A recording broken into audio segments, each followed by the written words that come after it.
लेने की कोई जरूरत नहीं। यूलिप पर मिलेगा आपको 8% रिटर्न। टैक्स बचत के लिए इंश्योरेंस ही है बेस्ट ऑप्शन।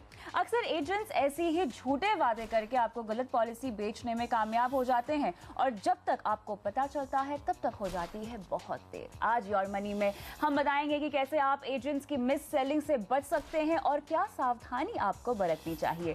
साथ ही देंगे आपको आपके सवालों पर सही राय। नमस्कार, मैं हूं कविता थपलियाल और आज मेरे साथ है ऑनलाइन फाइनेंशियल प्लानिंग.in के कार्तिक जवेरी। कार्तिक, आपका स्वागत है। शुरुआत करते हैं सवाल जवाब के सिलसिले के साथ। हमारे पहले दर्शक उड़ीसा से राज किशोर फोन लाइन पर जुड़ रहे हैं। नमस्कार राज, सवाल पूछिए। I had taken a MetLife insurance policy for a sum assured of 3,50,000. ठीक है।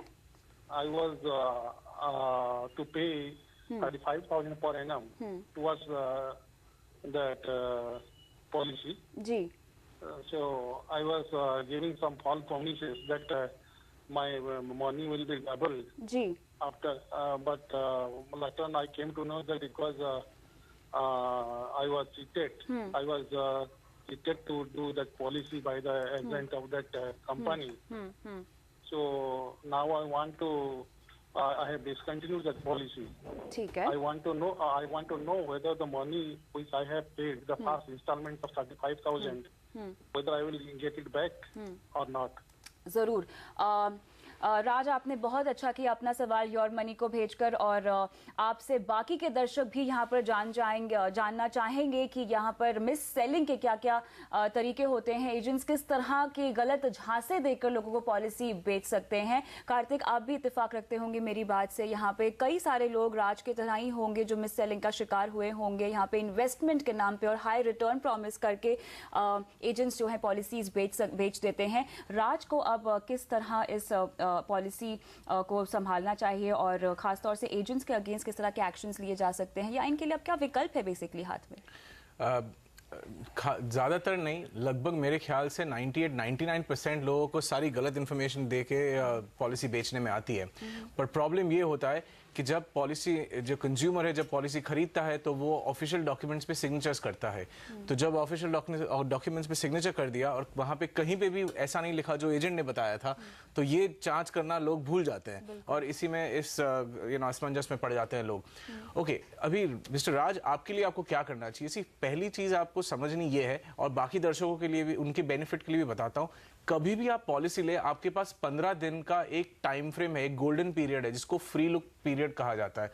अगर उस दरमियान आपको कोई भी इंफॉर्मेशन मिल जाती है या कोई सही सलाह मिल जाती है तो इस 15 दिन के दरमियान आप अपनी पॉलिसी को कैंसिल कर सकते हैं। अब ये समझ लीजिए। और मिस्टर राज, देखिए, आपकी पॉलिसी और आपकी सिचुएशन में आपने एक प्रीमियम दिया है और आपने खुद डिसाइड कर लिया कि अब मैं डिसकंटिन्यू करता हूं ये पॉलिसी। ऐसा नहीं होता। तो इंश्योरेंस कंपनी के रिकॉर्ड में आपकी पॉलिसी लैप्स हो जाएगी क्योंकि आपको जितना मिनिमम प्रीमियम देना है उतना तो देना ही है। अब आपके पास दो विकल्प है। एक तो आप ये सोचे कि मुझे ये पॉलिसी में गलत बता के बेच दिया था तो मैं इस पॉलिसी को भूल जाता हूँ, 35,000 को आप भूल जाइए, forget about it and write it off as a loss. तो दैट इज वन चॉइस। दूसरा, अगर आप ऐसा नहीं कर सकते, if you are not prepared to lose this 35,000, तो आपके पास कोई और चॉइस नहीं है। You will have to pay another 2 premiums और 4 premiums, which means you will have to complete the 3 years और 5 years जो भी पॉलिसी के फाइन प्रिंट में लिखा हुआ है उतना आपको टाइम फ्रेम कंप्लीट करना पड़ेगा और उसके बाद में आप अपना पैसा चाहे तो ना दे, चाहे तो विड्रॉ कर ले, whatever you want to do आप कर सकते हैं। ओके, तो ये सारे विकल्प आपके पास मौजूद है। पर जनरली स्पीकिंग लोगों को ये लेने से पहले 10 बार सोचना चाहिए। लेकिन यहाँ मैं फिर भी राज को कंग्रेचुलेट करना चाहूंगी। उन्हें कम से कम रियलाइज तो हो गया कि वो मिस सेलिंग का शिकार हुए हैं। कई लोगों को तो पता भी नहीं चलता और वो बेफालतू में प्रीमियम्स जो है भरते ही रहते हैं और बाद में 5 साल के बाद पता चलता है, तब उन्हें पता चलता है कि अरे ये तो गलत पॉलिसी में उन्होंने पैसे डाल दिए। मिस सेलिंग से बचने के तरीके क्या हैं? जैसे कि आपने कहा कि आपके पास 15 दिन का फ्री लुक पीरियड होता है जब आप पॉलिसी को देख सकते हैं, पढ़ सकते हैं, समझ सकते हैं या किसी को दिखा सकते हैं, वो आपको समझा दे। उसके अलावा और क्या क्या जांच एक निवेशक को या पॉलिसी होल्डर को जो खरीदना चाहता है पॉलिसी वो करे? देखिए, एक निवेशक के पास टेक्निकल एक्सपर्टीज नहीं होती, पर कोई भी चीज अगर आपको कोई कह रहा है कि इस प्रोडक्ट में आपको 14% मिल रहा है, 10% मिल रहा है, तो इतनी तो आपकी नैतिक जिम्मेदारी है कि आप कहीं पे जाके देखें कि वो डॉक्यूमेंट में कहाँ लिखा है ऐसा। आप इतना तो कर सकते हैं ना बेसिक। आपको और कोई टर्म्स नहीं समझ में आते, फाइन प्रिंट नहीं समझ में आते, पर ये 90 एजेंट्स तो ये कह के यूलिप में पिछले साल 14% रिटर्न हुआ, 20% रिटर्न हो गया। वो जो रिटर्न कैलकुलेट कर रहे हैं वो एनएवी का रिटर्न कैलकुलेट कर रहे हैं। आपकी पॉलिसी में तो आपके लिए मोर्टेलिटी प्रीमियम होगा, आपके अन्य चार्जेस हो गए, तो आपके प्रीमियम पे आपको वो रिटर्न नहीं मिला है, वो एनएवी टू एनएवी रिटर्न है जो कोई एजेंट आपको बताता नहीं। पर आप सिंपल सी चीज तो पूछ सकते हैं कि ओके आप कह रहे हो 10% मिलेगा मुझे या 12% मिलेगा, दिखाओ कहाँ लिखा है पॉलिसी के डॉक्यूमेंट में, कहाँ पे ऐसा लिखा हुआ है। अगर लिखा है तो फिर बात ये कोई प्रॉब्लम वाली नहीं है। एक चक्कर है जिसकी वजह से लोग मेरे ख्याल से फंस जाते हैं इस ट्रैप में और इंश्योरेंस पॉलिसी खरीद लेते हैं, क्योंकि उनको बहुत सारे कंज्यूमर्स को ऐसा लगता है कि वो अपने आप पे बहुत बड़ी मेहरबानी कर रहे हैं और बहुत बड़ा एक एडवांटेज ले रहे हैं। वो आखिर के 4 दिनों में इंश्योरेंस ले लेते हैं। बिल्कुल। तो ना उनके पास वक्त होता है कुछ सोचने का, ना समझने का। उनको तो बस इतना चाहिए कि मैं गवर्नमेंट को टैक्स न दूं। अब गवर्नमेंट को टैक्स न देना, इस पे उनको लगता है बहुत बड़ी बहादुरी कर दी उन्होंने, अपना टैक्स बचा लिया और ये खुद ही मतलब इस बवंडल में गिर गए। बिल्कुल। और खासतौर से यहाँ पे समझना बहुत जरूरी होगा, जो कि हम हमेशा अपने दर्शकों को बोलते रहते हैं, कि इंश्योरेंस महज एक कवर है, उसको रिटर्न के लिए आप बिल्कुल भी ना खरीदें। इंश्योरेंस में आप इन्वेस्टमेंट नहीं कर सकते, ये सबसे बेसिक चीज है जो आपको पता होनी चाहिए, और अक्सर लोग यही मार खा जाते हैं। कार्तिक, ये होता है अगर आप 20 साल रिवाइंड करें तो तब ऐसा होता था कि हम इंश्योरेंस में भी इन्वेस्टमेंट करते थे। तो वो क्या है, वो पुरानी जो स्टाइल से हम काम कर रहे थे वही चलती आ रही है, लोग वही बात कर रहे हैं, वही बात दोहरा रहे हैं, बट जमाना बहुत चेंज हो गया है। और एक ये जो पूरा नया स्पीशीज आया, वो एक नया टाइप का प्रोडक्ट आया है यूलिप, जिसमें वो बहुत डिफरेंट है आपके ट्रेडिशनल प्रोडक्ट से। पर लोग आज भी ट्रेडिशनल प्रोडक्ट्स में भी इन्वेस्टमेंट करते हैं, यूलिप में भी इन्वेस्टमेंट करते हैं, वरना वो लोग को बेचने के लिए बहुत मुश्किल हो जाएगा कि बेच नहीं पाएंगे कुछ अगर ऐसा बोलने लगे तो ये कुछ दुविधाएं हैं। But at the end of the day नुकसान तो हमारा हो रहा है ना एज अ कंज्यूमर, तो जिम्मेदारी हमारी है कि हम क्या ले रहे हैं और क्या नहीं ले रहे हैं। बिल्कुल। और इसीलिए योर मनी पर हम हमेशा इस तरह के मुद्दे उठाते रहते हैं, जहां पर हम आपको इस तरह की जालसाजी में फंसने बिल्कुल भी नहीं देते हैं। आप अपने तमाम सवाल, इसी तरह के सवाल हमें योर मनी पर लगातार भेज सकते हैं अपने फोन नंबर के साथ। mfmoneycontrol.com पे आप अपने सवाल हमें भेज सकते हैं। लेकिन फिलहाल आगे बढ़ते हैं और अब बात करते हैं हमारी खास पेशकश की। महिलाएं घर संभालने के साथ साथ पैसों को संभालना भी बखूबी जानती हैं, और इसीलिए हर गृहिणी को धन लक्ष्मी माना जाता है। योर मनी में 7 मार्च को हम मना रहे हैं विमेंस डे, और इस मौके पर योर मनी में हम देंगे महिलाओं के सवालों के जवाब। अगर आप हाउसवाइफ है या फिर कामकाजी महिला, और अगर आपने फाइनेंशियल प्लानिंग की शुरुआत नहीं की है, तो अपनी फाइनेंशियल डिटेल्स अपने कॉन्टैक्ट नंबर के साथ हमें ईमेल करें mf@moneycontrol.com पर।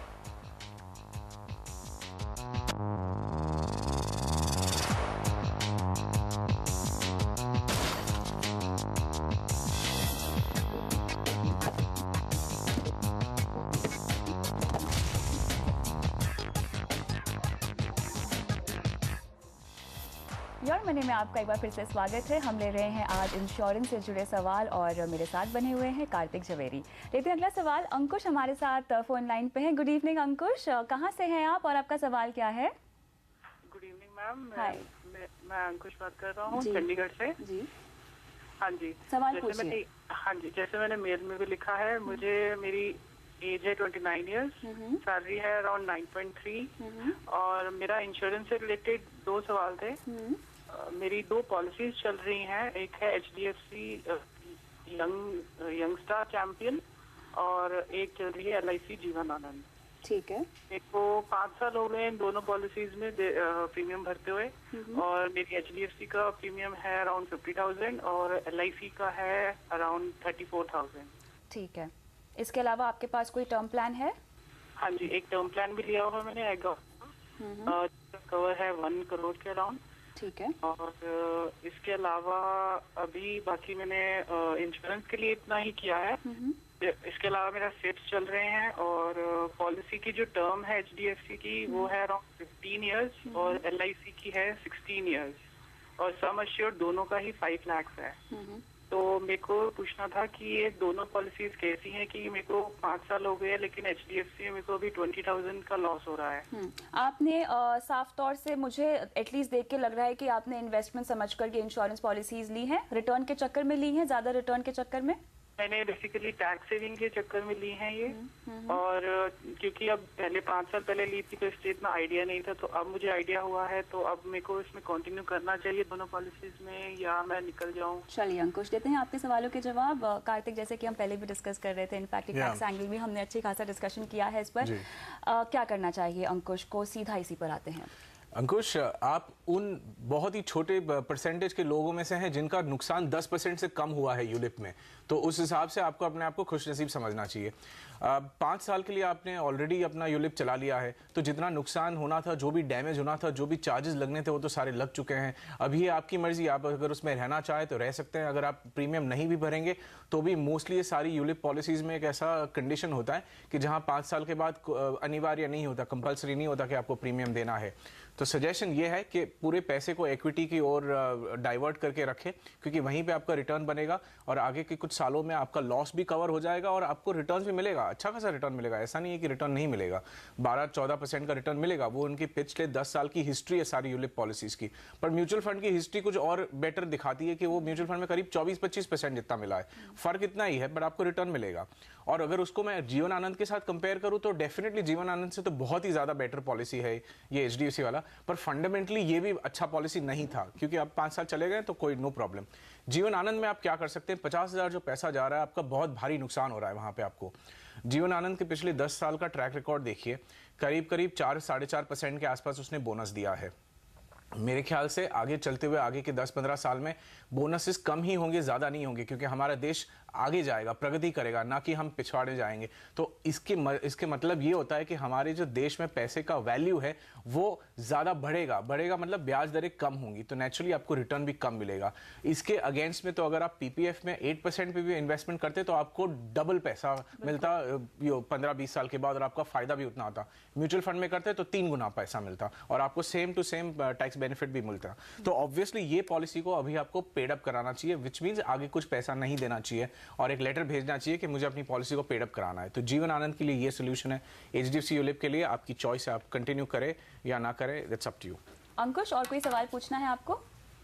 नहीं मैम, बस थैंक यू, बस यही पूछना था मेरे को। और मेरे को लास्ट ये सवाल पूछना था कि अगर मैं HDFC की बजाय अगर PPF में पैसे डालें, जैसे कि उन्होंने बताया, इनफैक्ट सारा पैसा मैं अगर PPF में डालूं तो वो ज्यादा बेटर रहेगा, या क्योंकि इक्विटी में ही जा रहा है यहाँ पे भी पैसा, तो मेरा भी आप SIP भी तो बढ़ा सकते हैं यहाँ पे अपना निवेश। अगर आपको निवेश ही करना है, इन्वेस्टमेंट के लिहाज से ही अगर आपको कुछ स्टेप उठाना है, तो मेरे ख्याल से ये या तो PPF में कर लें या SIP बढ़ा लें।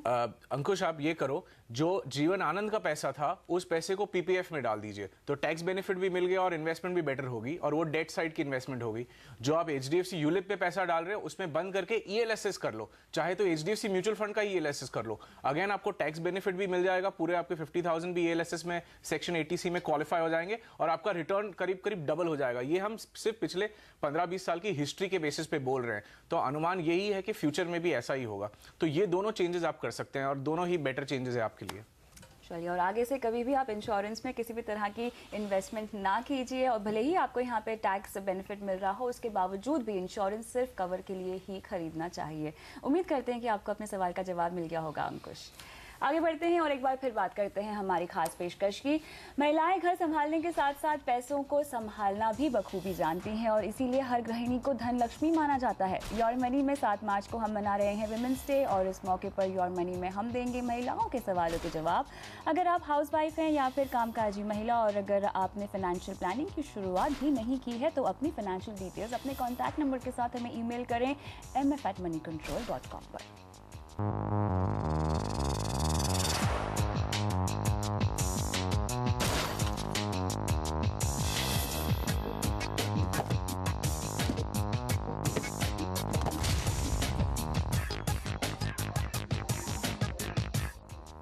योर मनी में आपका फिर से स्वागत है। हम ले रहे हैं आज इंश्योरेंस से जुड़े सवाल जवाब, और मेरे साथ बने हुए हैं कार्तिक झवेरी। लेते हैं अगला सवाल। हमारे साथ फोन लाइन पे धर्मेंद्र कुमार है। नमस्कार धर्मेंद्र जी, कहाँ से बोल रहे हैं और सवाल क्या है?